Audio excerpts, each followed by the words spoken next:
Hello guys, in this video I'm going to show you how to adjust the vibrance of the video on the filmmaker Pro application.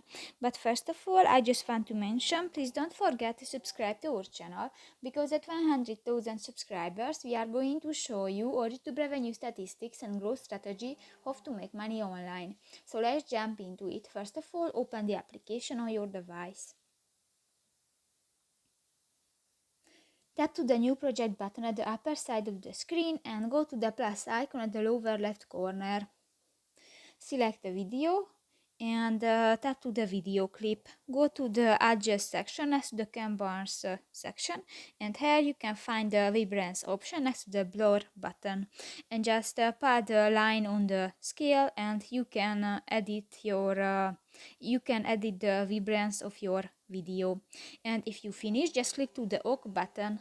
So that's pretty much it for this video, guys. See you in the next one. Bye bye.